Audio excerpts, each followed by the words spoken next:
प्यारे बच्चों, आज हम 10वीं कक्षा के गणित के फर्स्ट चैप्टर का एक इम्पोर्टेंट टॉपिक पढ़ेंगे जिसका नाम है अंकगणित की आधारभूत प्रमेय, जिसे इंग्लिश में हम फंडामेंटल थ्योरम ऑफ अर्थमेटिक बोलते हैं। मान लीजिए कि हमारे पास एक भाज्य संख्या 210 है। इसे हम अभाज्य संख्याओं के गुणनफल के रूप में व्यक्त कर सकते हैं।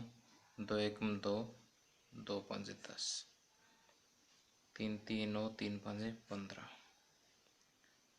5 7 35। तो हम 210 को लिख सकते हैं। ये एक भाज्य संख्या है। इसे अभाज्य संख्याओं के गुणनफल के रूप में 2 तिये 6 5 30 7 210 के रूप में लिख सकते हैं। तो अंकगणित की आधारभूत प्रमेय का पहला हिस्सा यही कहता है कि प्रत्येक भाज्य संख्या को अभाज्य संख्याओं के गुणनफल के रूप में लिखा जा सकता है। दूसरा पार्ट जो है इस थ्योरम का, वो ये कहता है कि यदि हम इसके क्रम पर विचार न करें, अर्थात कि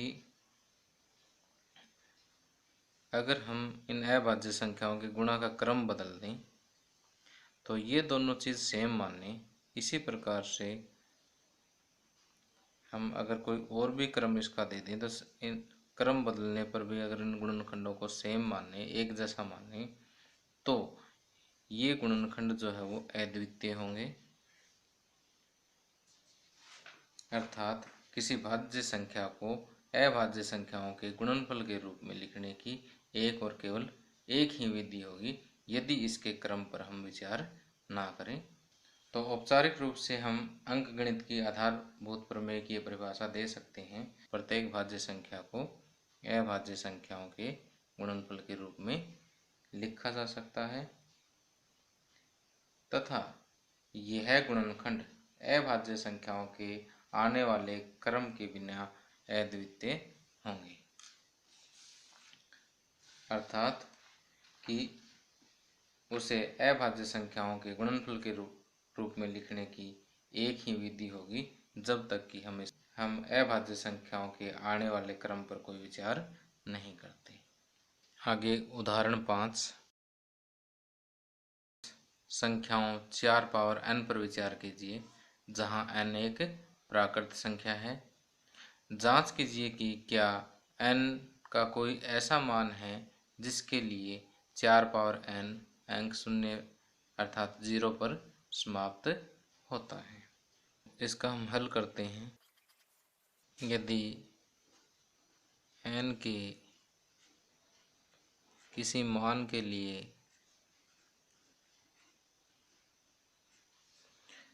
4 पावर n शून्य पर समाप्त होगी तो वह 5 से विभाज्य होगी। मान लेते हैं कि n के किसी मान के लिए 4 पावर n अगर शून्य पर समाप्त होगी तो वो 5 से विभाज्य होगी। अर्थात 4 पावर n का एक गुणनखंड 5 होगा। लेकिन 4 पावर n को हम क्या लिख सकते हैं? 2 गुणा 2 पावर n अर्थात 2 की पावर 2 पावर n अर्थात 2 की पावर 2n।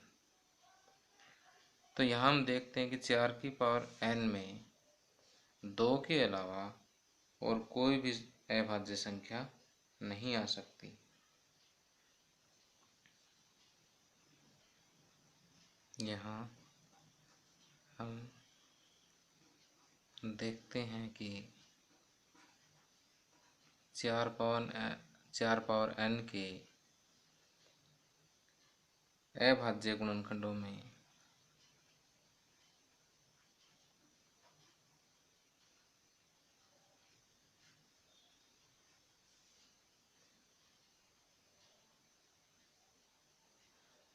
केवल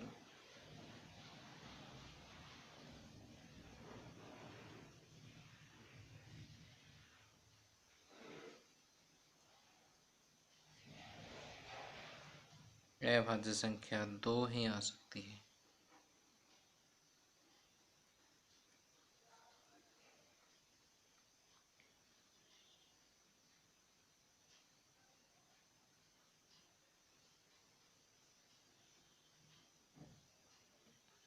तो गणित की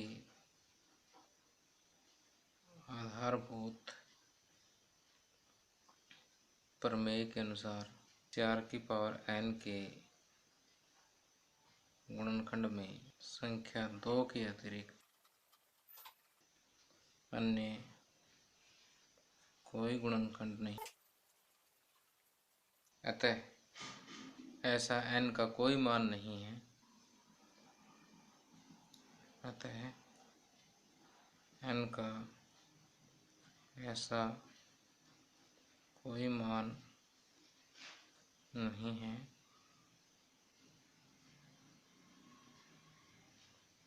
जिसके लिए 4 पावर n अंक 0 पर समाप्त हो।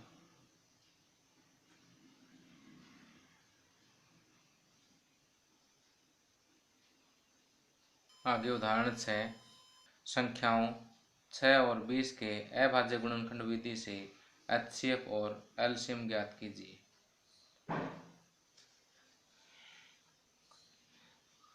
यहाँ हमें 6 और 20 का HCF और LCM ज्ञात करना है। HCF को हमने हिंदी में महत्तम समापवर्तक तथा LCM को लघुत्तम समापवर्तक के नाम से पढ़ा है। अब 6 और 20 का HCF या LCM निकालने के लिए हमें पहले दोनों के गुणनखंड करने होंगे। 6 के गुणनखंड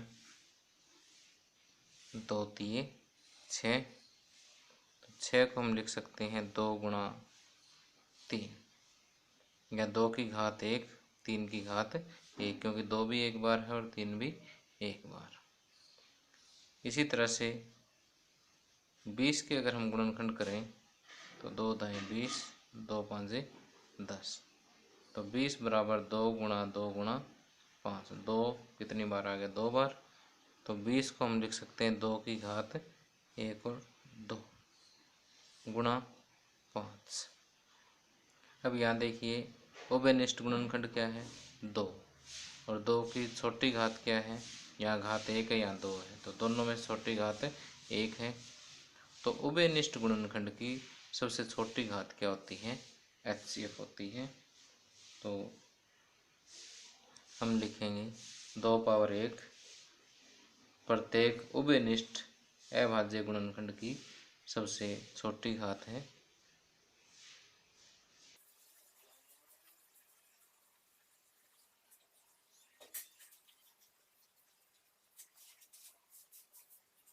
इसलिए HCF ऑफ 6 and 20 बराबर 2 पावर 1 अर्थात 2, यानी 6 और 20 का HCF क्या होगा 2। अब LCM निकालने के लिए प्रत्येक अभाज्य गुणनखंड की सबसे बड़ी घातें लेते हैं जो दोनों संख्याओं के गुणनखंडों में हो।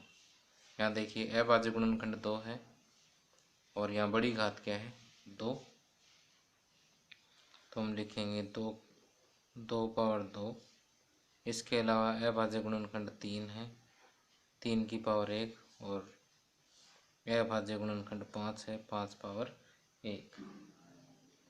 प्रत्येक अभाज्य गुणनखंड की सबसे बड़ी घातें हैं।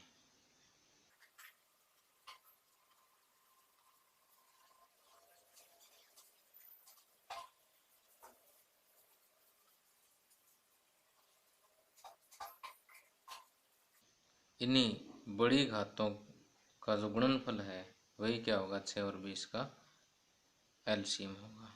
इसलिए LCM ऑफ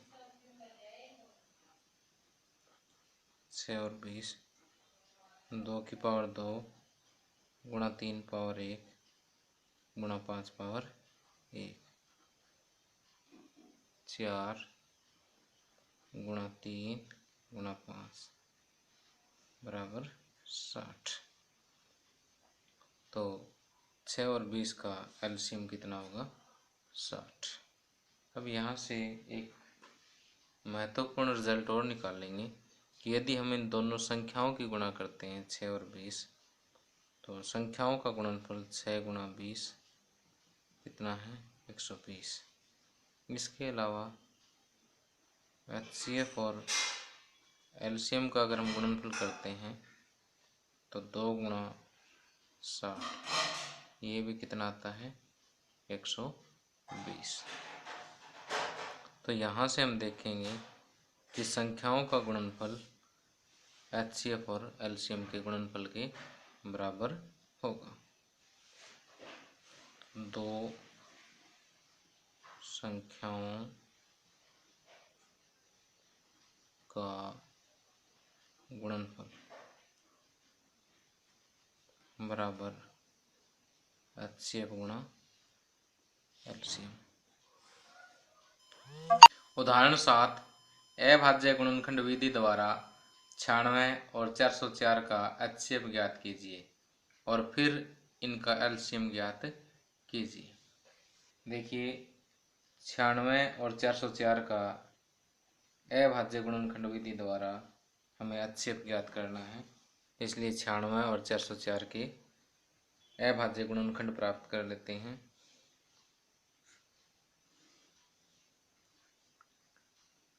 2 चौके 8, 2 8 16, 2 दूनी 4, 2 चौके 8, 2 एकम 2, 2 दूनी 4, 2 छिके 12 और 2 तीन।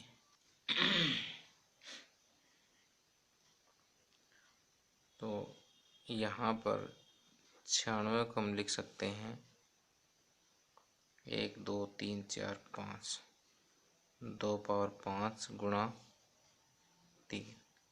इसी तरह से 404 को हम लिख सकते हैं 2 दूनी 4,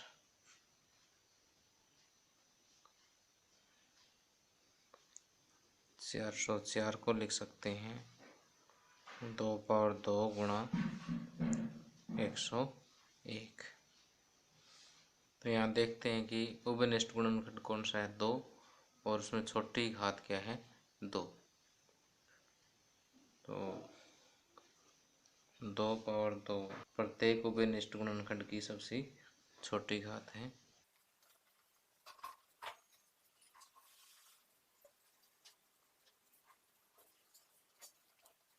इसलिए एचसीएफ ऑफ 96 एंड 404 बराबर 2 पावर 2 अर्थात 4। अब हमें इसका एलसीएम फाइंड आउट करना है, तो हम एक सूत्र का प्रयोग करते हैं कि एलसीएम गुणा एचसीएफ बराबर दोनों संख्याओं का गुणनफल।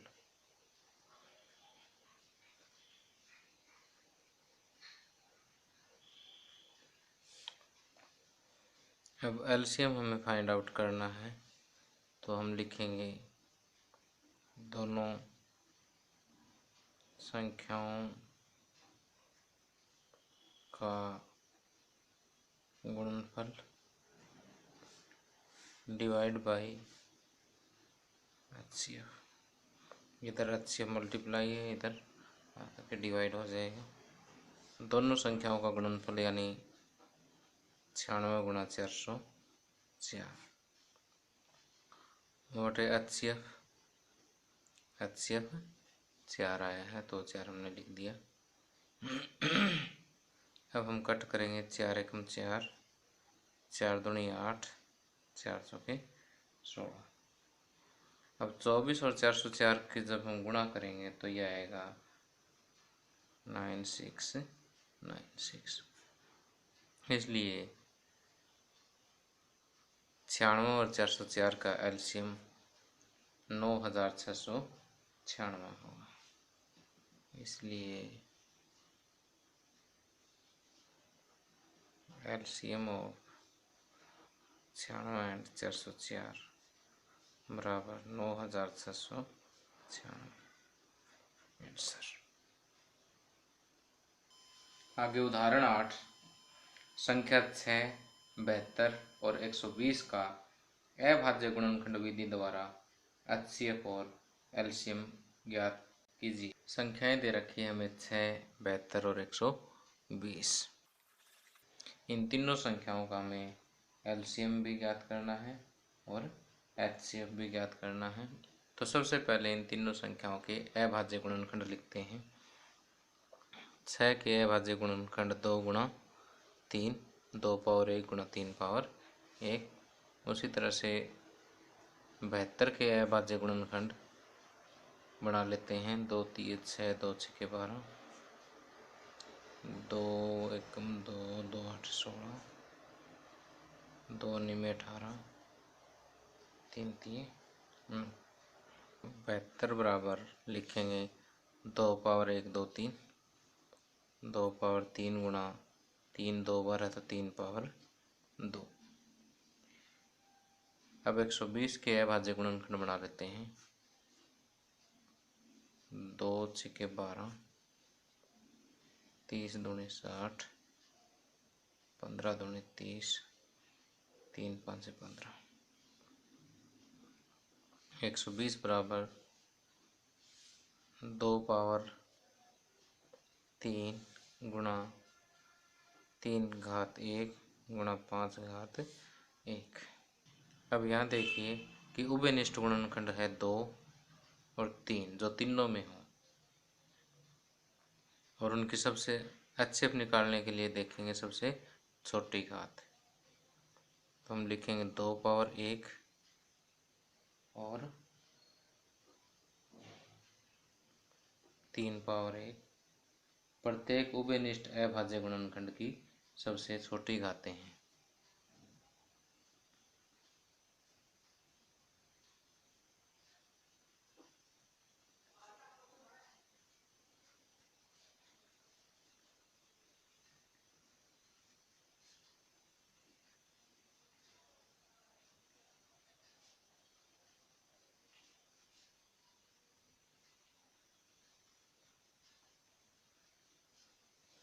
अतः एचसीएफ ऑफ 6, 72 और 120 का एचसीएफ किसके बराबर होगा? 2 पावर 1 गुणा 3 पावर 1, यानी 2 गुणा 3 6। एलसीएम निकालने के लिए प्रत्येक अभाज्य गुणनखंड की सबसे बड़ी घात देखेंगे। तो यहाँ 2 की सबसे बड़ी घात 3 है। अब 3 उभयनिष्ठ गुणनखंड है, इसकी सबसे बड़ी घात 2 है और 1 5 बच गया। 5 पावर 1 सबसे बड़ी। तो 2 पावर 3, 3 पावर 2 और 5 पावर 1 प्रत्येक अभाज्य गुणनखंड की सबसे बड़ी घातें हैं जो तीनों संख्याओं से संबंध है।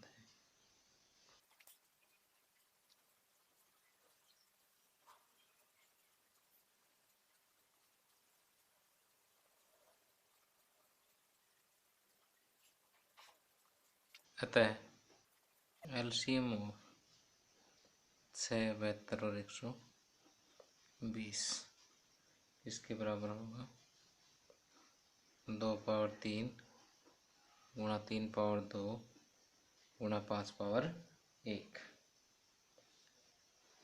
2 दूनी 4 दूनी 8, 3 3 9 गुणा 5। 8 9 72, 72 को जो 5 से गुणा करेंगे तो यह आएगा 360। लेकिन यहाँ से अगर हम एक बात और चेक करें कि 6, 72 और 120 की अगर आप गुणा करोगे तो ये 360 के बराबर नहीं होगी। तो इसका मतलब तीन संख्याओं का गुणनफल उनके एलसीएम और एचसीएफ के गुणनफल के बराबर नहीं होता।